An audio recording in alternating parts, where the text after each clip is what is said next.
Good evening po sa inyong lahat po. Mhm. Gusto ko nang umuwi kasi alam na hindi ko hindi ko ma-explain ang sarili ko. Ginawa ko ng lahat na para maging masaya sila pero parang may kulang pa sa kanila. Naglinis naman ako sa garden, naglinis ako ng aircon. Hindi ko naman trabaho yan pero ginawa ko ng best ko. Pero parang naramdaman ko na ibang tingin sa amo kong babae. Ang hirap talaga na 'pag ganyan. Kasi parang nagselos siya sa akin. Naku, wala naman akong ginawang mali sa asawa niya. Kung gusto ako ng mga lalaki, dami namang lalaki dito sa Qatar po. Ayaw ko naman na pagbintangan ako. Lagi ko siyang iniinsulto kasi pangit naman ang pinakita niya sa akin. Nanghihingi siya ng respeto, pero sa akin hindi ko niya irespeto. Hindi ako hayop, tao din ako na masaktan. Ang hirap talaga 'pag ganyan yung mga ugali nila.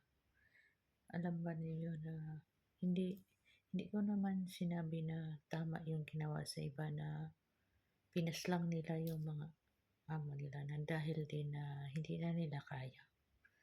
Hindi na nila matiis yung pang-aapi, 'di ba? Ay, yan ang hirap. Hindi na nila matiis ang pang-aapi. Pero 'pag sa akin lang, may solusyon din. Pwede ako lipat sa iba kaysa tiisin ko na baka masaktan ko pa siya. Ang hirap po ng ganyan na ganyang ugali niya. Ilang oras ako ng trabaho sa halos araw-araw 12 na oras. Minsan 14 din. So kulang pa sa kanya samantalang 8 oras lang nakalagay sa kontrata namin. Pangit naman ganyan, 'di ba? Ang hirap po ganyan ang ugali niya.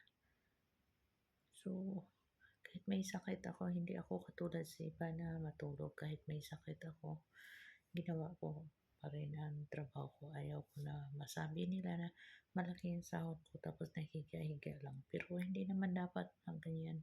Ganyan ang gawin niya sa akin. Pangit naman ganyan, di ba? So, ang hirap pala na talaga matagal na ako dito, 2025 hanggang ngayon. Pero maraming pinagdaanan ko. So, nakita sa mga tao na masayahin ako, pero sa loob ko, sobrang sakit. Ayaw ko nang isabi sa mga ibang tao. Ayaw ko isabi sa pamilya ko. Tinitiis ko na lang hanggang kaya ko. Kasi gusto ko makaipon ng pera para sa sarili ko. Gusto ko makaipon ng pera kasi yung mga anak ko na natapos sa pag-aral, nag-asawa sila. Yung pangako nila hindi naman natupad pero okay lang. At least nagawa kong obligasyon ko sa kanila, di ba? Ang sakit lang na ginawa mo ng best mo pero iba pang tingin sa kanila. Talaga nasaktan ako. Ilang araw na dalhin ka niya sa labas. Kasi yung anak niya, lapit ng kasal sa anak niya. So ako naglagay ng mga bulaklak doon, pati sa lamesa.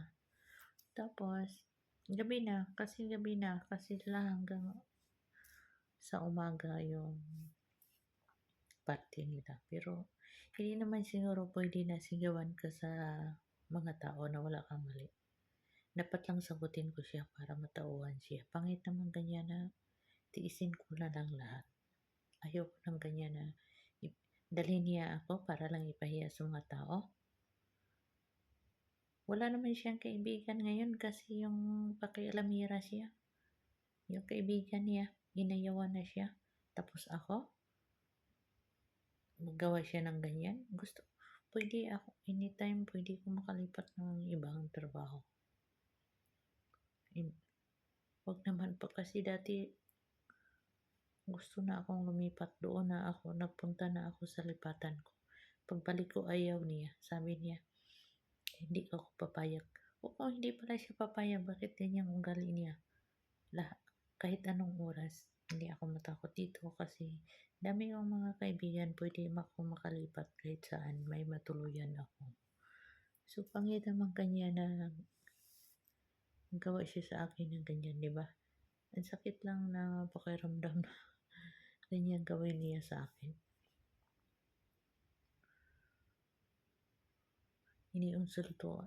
Iniinsulto niya ako lagi. Bakit may ginawa pa akong mali? So, kung yan lang ang nagalit siya, nagpatato ako sa kilay, pira ko na to. Kung anong gawin ko sa sarili ko, gawin ko. Hindi ako nanghingi sa kanya. Yung obligasyon niya, kahit sabon, hindi naman niya ginawa. Yung pagkain lang ko din libre dito. Yan ang ayaw ko na ganyan. Masakit talaga pag ganyan gawin niya sa akin. So, mag-ingat kayo mga kabayan ko. Huwag kayong manakit kung hindi na ninyo kaya.